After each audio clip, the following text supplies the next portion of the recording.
16 Most Painful Medieval Torture Techniques Ever. Number 1. The Spanish Donkey. The Spanish donkey is also known as the wooden horse. It was used during the Spanish Inquisition. This medieval torture was designed to force a person's body into two halves. A triangular piece of wood was built over horse leg-like support poles. The person being tortured would straddle the wooden device with their hands tied behind their back while naked. Also, weights would be tied on both of the person's ankles to force them down onto the wooden structure, forcing them into two halves. When the victim's body was sliced by the wedge, they would be let down. If they were not dead by the time they were taken off the wood, they would die shortly thereafter. Number 2. Strappado. The strappado was also known as the reverse hanging and the Palestinian hanging. It is unsure where it got this name, as this form of torture was never used by the Palestinian Authority. This is a medieval torture that was designed to induce great pain on the victim. The victim's hands are tied behind their back and the rope is attached to a pulley system overhead. When the victim is lifted off the ground, the victim's arms will come out of their sockets, which is extremely painful. To increase the victim's pains, the pulley is often jerked and weights are added. This form of torture was most commonly used during medieval inquisitions. Number 3. Saws. Saws were a very common tool in medieval times. One of the most common medieval tortures had the victim tied up to a large wooden structure by their feet, naked. A large saw is used, held by two people at each end. The victim is sliced between their legs. Because they are hanging upside down and the blood is flowing to their head, they remain conscious for quite a while, usually right up until the saw reaches the midsection. This can take quite a while, and it is very painful until the victim finally loses consciousness. Number 4. Elizabeth Bathory, Iron Maiden. This was one of the most common forms of torture during medieval times. The victim would be led into the coffin while they are conscious and aware. Once inside, the door would be closed, which would make it impossible for the victim to move around. If they did, the steel spikes inside would impale them from every direction. During the torture, the interrogator would scream questions to the victim while they were being stabbed. If the victim gives the right answers, they could be allowed out of the coffin, often with serious injuries. If they don't, eventually the pain would be too severe and the patient would pass out.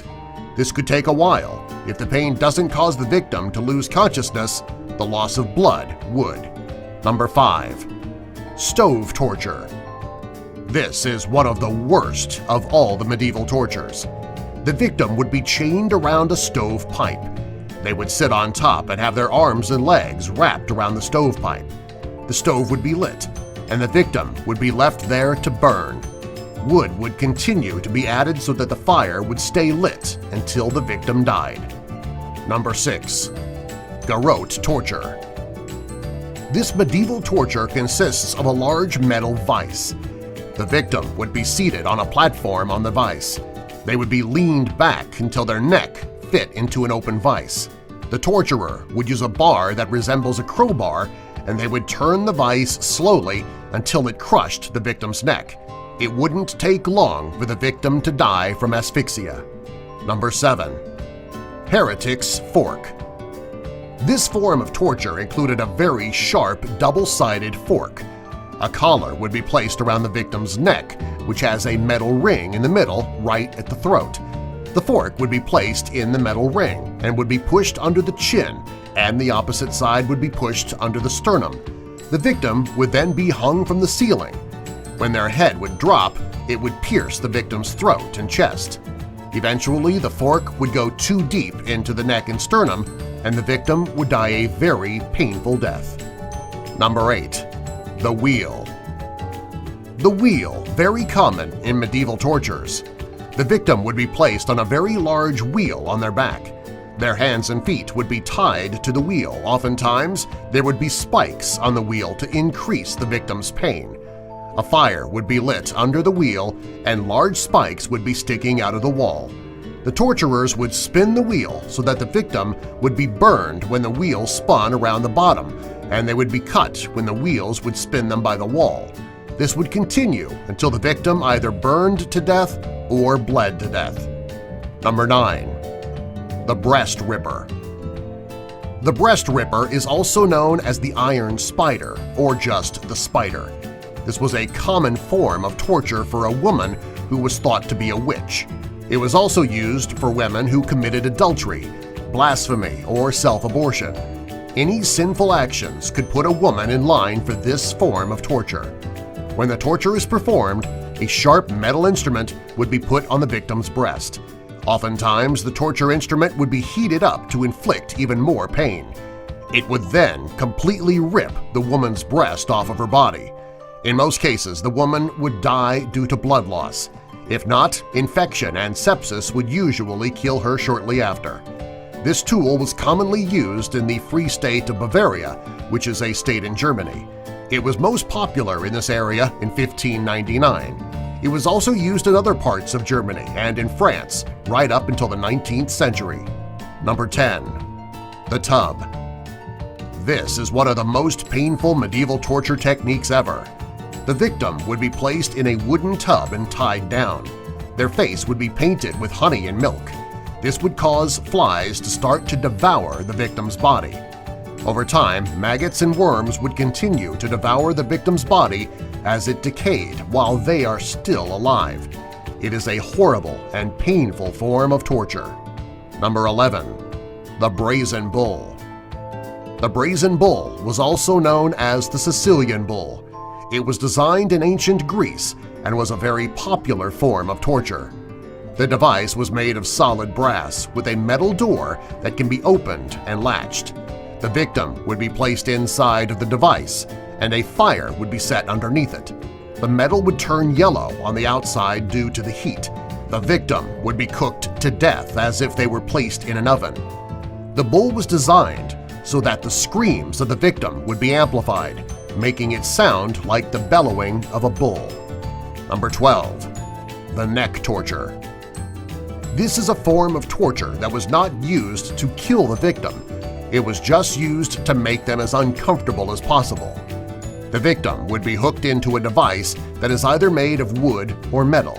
It would be adjusted so that it would be impossible for a person to adjust to a comfortable position. Number 13. The Judas Cradle. This is a form of medieval torture that lasts for a very long time. The victim would be placed over a pyramid-shaped seat and held up by a waist harness. The pointed part of the device would be inserted into the victim's vagina or anus. As the victim is slowly lowered by ropes, the intense pressure would stretch out the orifice. Over time, there would be significant tears in the muscle tissue. Eventually, the victim would be impaled. If not, the victim would die from the septic infection caused by the muscle tears. Number 14. The Chair of Torture. The chair of torture was used in torture chambers and dungeons in the Middle Ages. In Europe, the chair was used until the 1800s. The chair itself can put fear into anyone. It is a metal chair that is layered with 500 to 1,500 spikes. The chair also has straps to restrain the victim. When the victim is placed in the chair, they would be impaled by the spikes. Because the chair is made of iron, a fire can be lit under the chair to burn the victim as well. This form of torture was commonly used to get a confession out of a person while they watched another person being tortured with the device. It was a very common method of getting a person to confess. Number 15. The Coffin Torture. This form of medieval torture involves the victim being hung in a metal cage high above the ground. The cage is only large enough for the victim to barely fit inside. They would be held in the cage and left for crows to feed upon. Eventually, the crows would eat the victims to death. Number 16. The Rack. This is a torture device that consists of a wooden frame that is raised off the ground slightly. It also has a roller at both ends. The victim's ankles would be fastened to one of the rollers and their wrists would be chained to the other. Handles would be attached to the ratchet mechanism and the torturers would turn the rollers, stretching the body out. The victim's joints would become dislocated and then separated. Over time, the muscles would be stretched too far and they would no longer be effective. As the victim lied on the rack and they were stretched, they would hear the gruesome sounds of their own ligaments, cartilage, and bones popping and breaking.